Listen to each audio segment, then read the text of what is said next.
All right. So when did you get shipped out on those maneuvers with that major? Uh,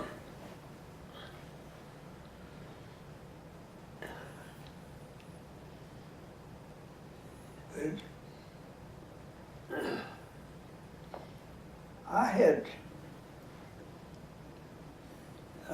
I got shipped up to, I got ordered up to the Carolina maneuvers in about September of 41.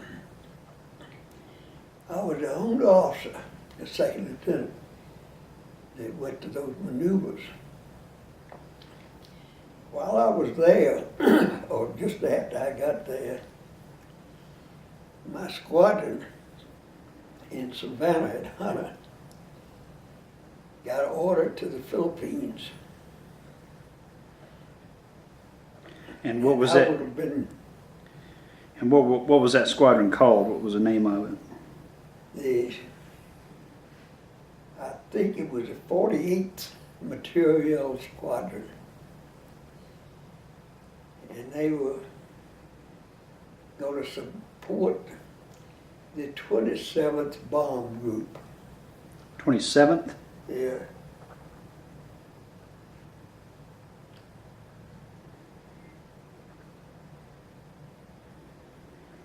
Basically, this is the logistical support for that bomb group. Yeah.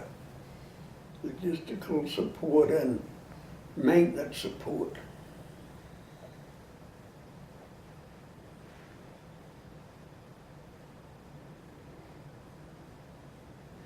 And then you came back to Savannah when?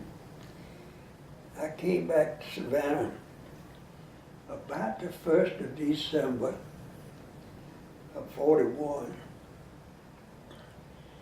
And the first weekend, I was back in Savannah, I slipped off and went to Fort Gaines to see my family. I'd not seen them since before September. And I went over on Saturday and came back on Sunday afternoon. I didn't have that was on December the 7th. I was doing that. I didn't have a radio in the car, and I'd left home early and I didn't have access to anything like that. When I got to Waycross, I saw a soldier hitchhiking, and I picked him up. And he was going to Hinesville, and there was a Army, Hinesville, Fort Stewart, Camp Stewart then, is Fort Stewart later. And he said, he started talking about those J-pans. I didn't know what he was talking about. Those J-pans, they think they can beat us, blah, blah, blah. I didn't know what was going on. I dropped him off in Hinesville and went on to Savannah, and it was shut down completely. They wouldn't let me on the base, and I was living on the base.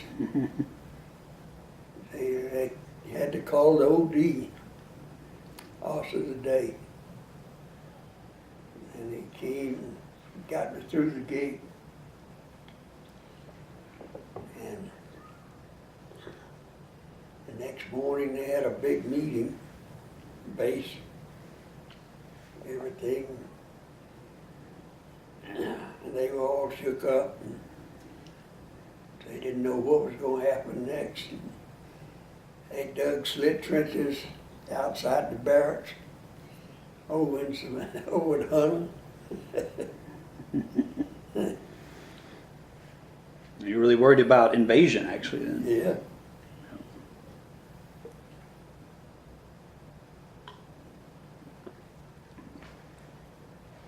Then we got, that was on December 7th, about December 20th. Oh, before, we got alerted for moving out. We didn't know where we were going or what we were going to do. Of course, our rumors were rampant. We're going to Alaska, we're going so and so and so. Mm-hmm. But we loaded on 2 trains on base. We had tracks, rail tracks coming into the base. And we loaded on 2 trains there, and I believe it was on, let's see. Sometimes about the 20th of January, we go sit across to San Francisco. We were 5 days going across on the train. So how did you meet Grandmama in Savannah and end up running off and getting married? Huh? How did you meet Grandmama in Savannah and then end up running off and getting married? There had been a party at their house. At the judge's house? Yeah, and somebody at the base had been invited or knew about it or something. And I went, and that's when I met her. And around what time was that? When was that? I can't remember. Can't remember. You think it was early 41 or 1940? It was early 41, I believe it was. And so did y'all start dating after that, or? Yeah. And you came back and ran off on the winter solstice, and Yeah. December 21st, 1941. and how did the judge and Nellie take it when you got back? They weren't too upset. But you moved in with them pretty much immediately, right? Yeah. Yeah, that was December 21st. And within 3 weeks to a month, I was gone. Yep. So, did Grandmama stayed down in Savannah and sometime in Fort Gaines during the war, or where did she stay during this time? Yeah, she would go to Fort Gaines and visit, and she'd go back to Savannah. And then when you came back to Atlanta after your swimming episode, right? You broke your neck? Yeah. The water was too shallow? No, it was a creek out over northern Australia, Burdekin Creek. I'll never forget it. Burdekin? How do you spell that? Burdekin, I believe, something like that. But somebody had put a springboard, a homemade springboard there. And we had been on that springboard. It would go as much this way as it would go up and down. You had to be very careful. But said, well, let's go. We got to go. And I said, okay, I want to go back in one time. I go on that springboard, and it went that way, and I went this way, and I went down. I fell just straight down on top of my head. That's when I broke my neck. Dang. So you hit in the shallow part of the water? Yeah. Yeah. It was deep enough that you went straight out. Yeah. But down on the side, it was very shallow. So they had to pull you out and put you on a stretcher or something? What did they do? No, I was able to get up, but I knew something had happened. My neck was just pain. It was bad, bad pain. Yeah. And we were in a Jeep, and we were about 15 miles from base. And I was in pain, really in pain. And I had a towel, and I was trying to hold my neck with that towel. And we went directly to the base hospital. And they x-rayed it and found out that what it was. and they put me in a cast. And they had my neck back like that and my back bent.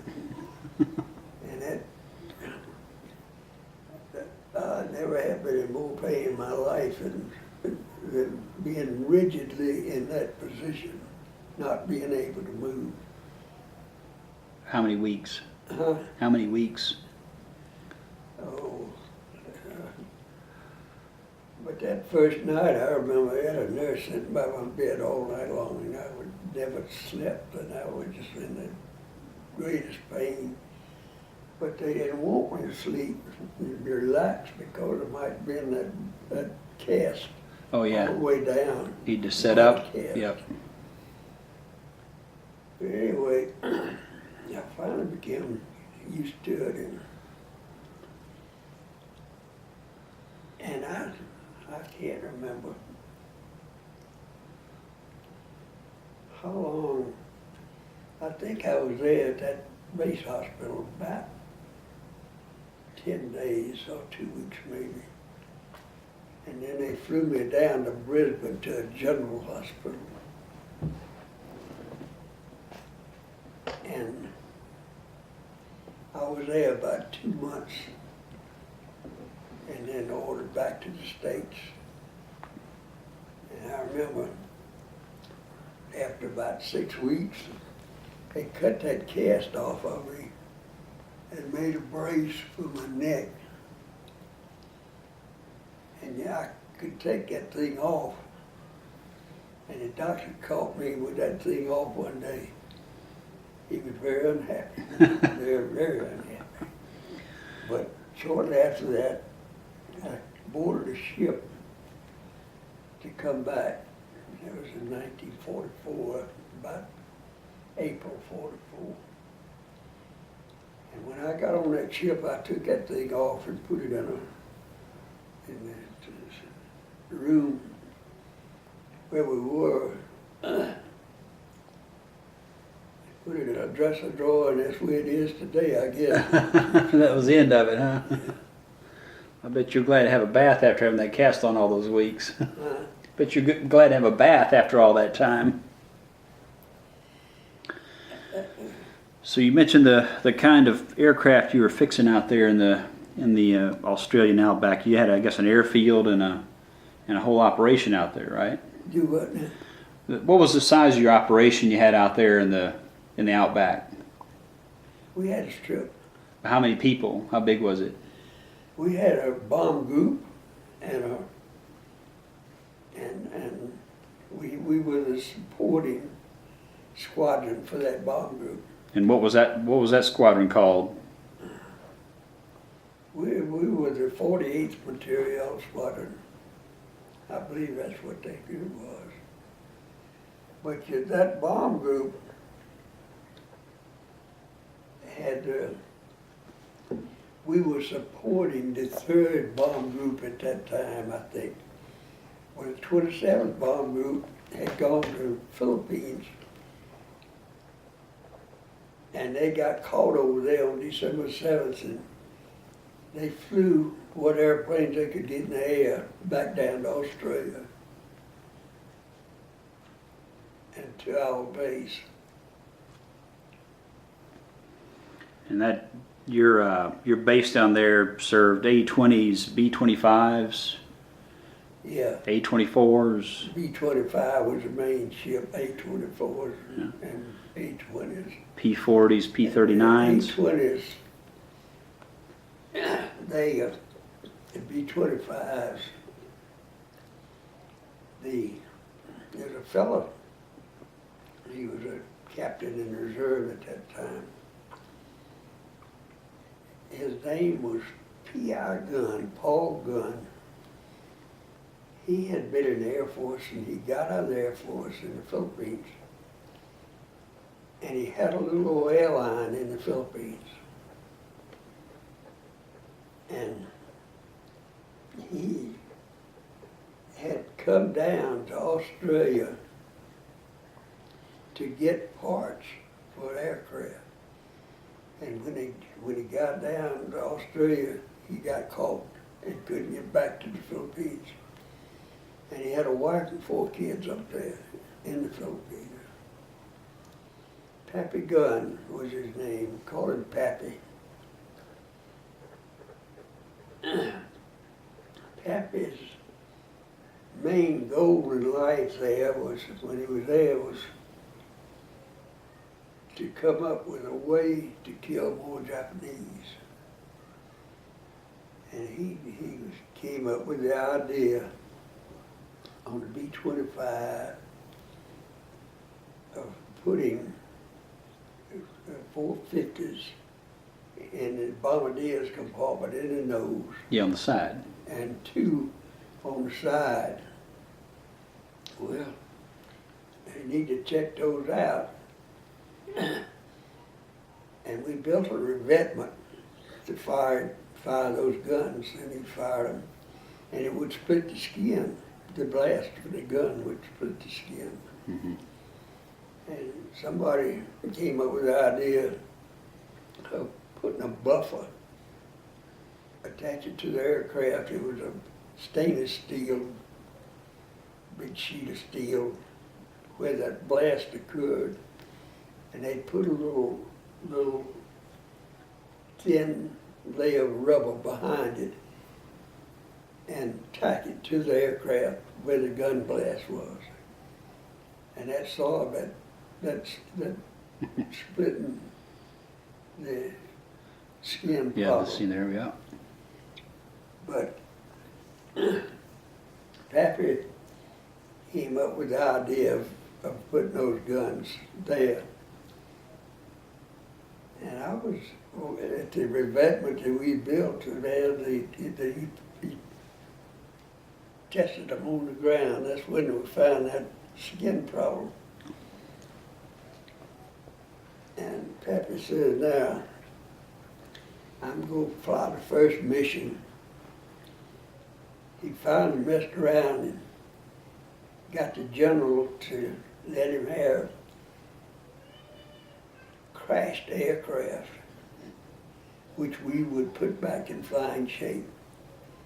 And it came up with a squadron that he equipped with those 850s forward.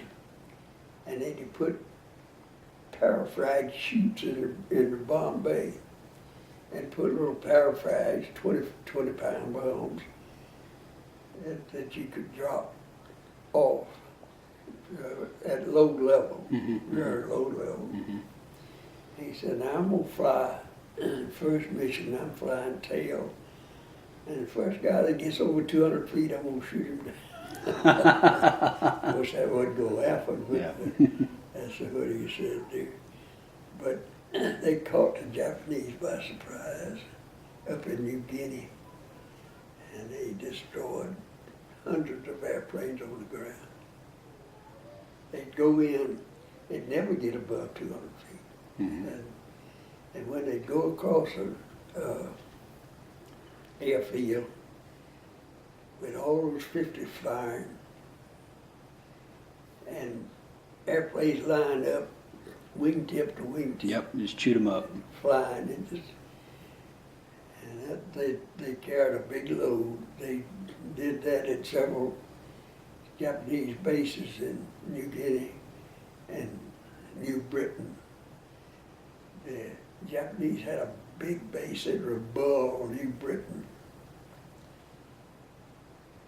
And they got a lot of airplanes up there. Something.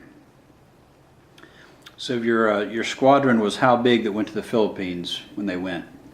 How big was your squadron that went to the Philippines, the officers and men?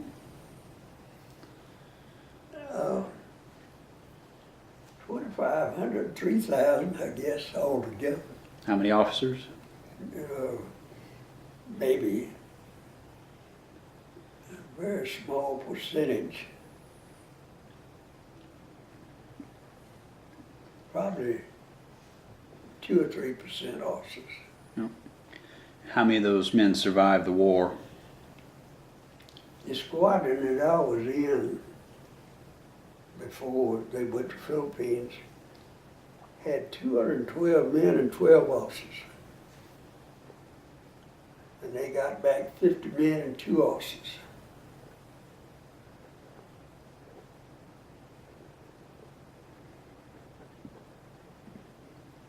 That's not very good statistics there. No. They were on that battalion death march. They got a lot of them there.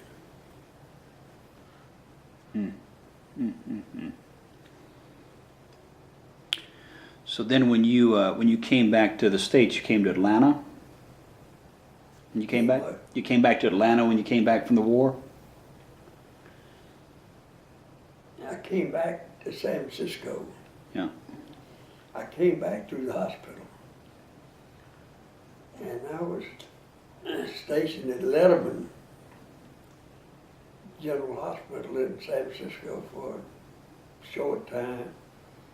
And then I got ordered to Springfield, Missouri. And we had just got a troop train and went to Springfield. I was okay then, that was no problem. And as soon as I got to Springfield, this was in 44.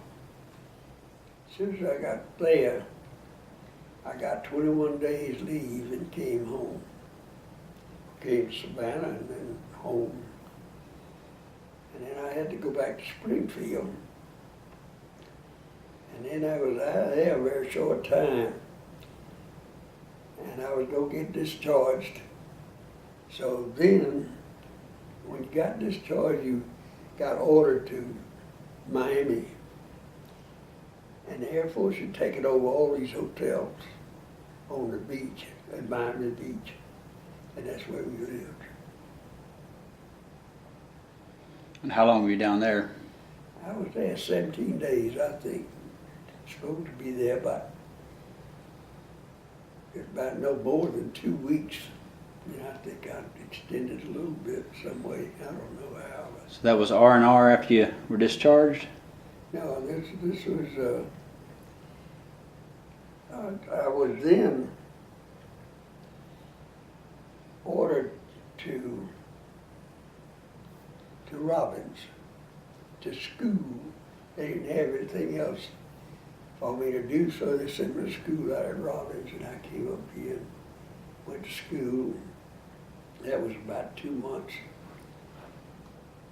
And then I got ordered to a place in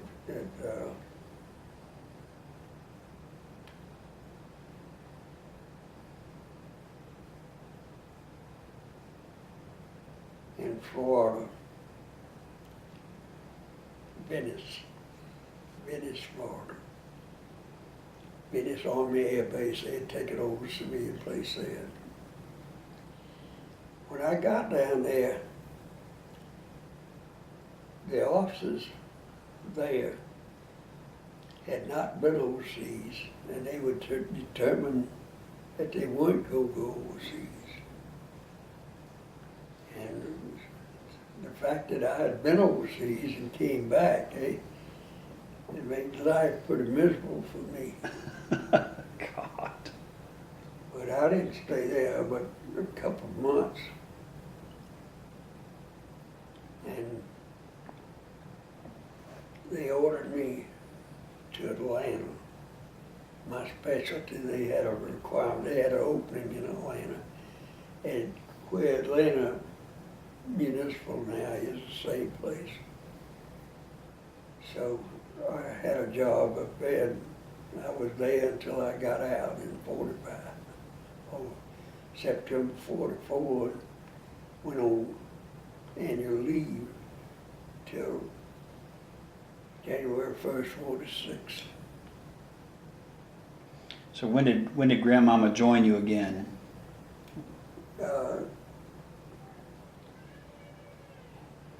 I came back when I was on my way to Florida. I stopped in Savannah,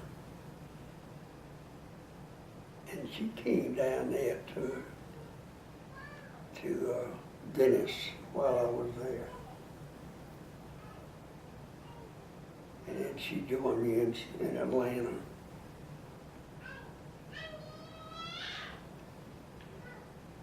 And then what kind of cars did you have after that? You still had your 41? Yeah, I had that 41 until 1949, I believe. I got a new car. What kind of car was that? That was a Chevrolet. I traded for a Chevrolet.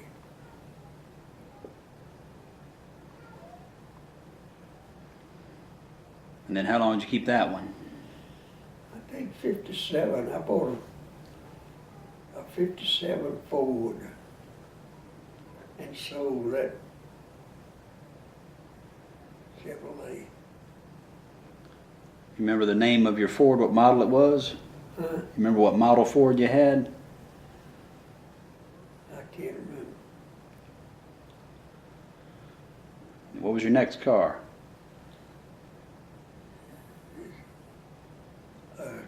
63 Pontiac.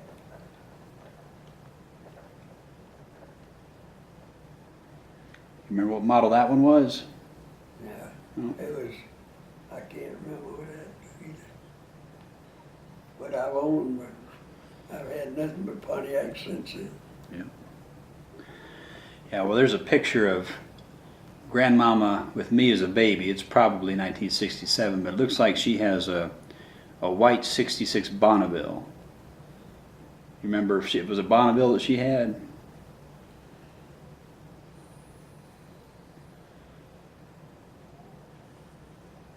Had the stacked headlights over and under, had the over and under headlights on it. It seemed to me like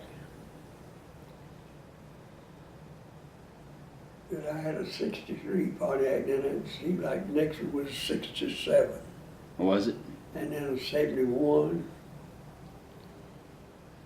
Maybe that was a 67, and they were still doing the stacked headlights in 67. And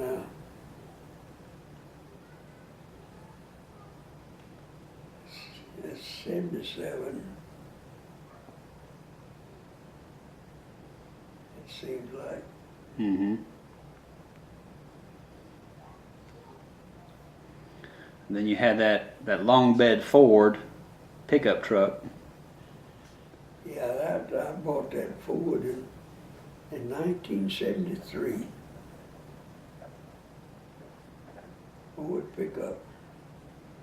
You had a straight six, no air conditioning. That's right.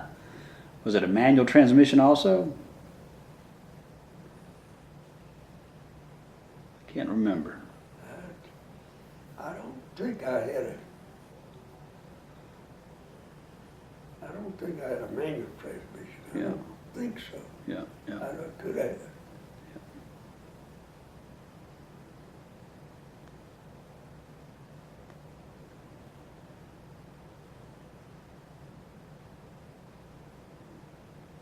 So how long have you had your current car? This one, it's an '01 model. Yeah, all right. It's coming up on 10 years old then. Yeah.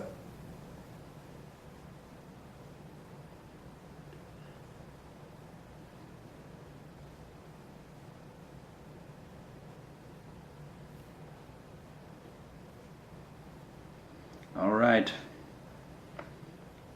I guess we'll wrap it up then. That's a lot to cover.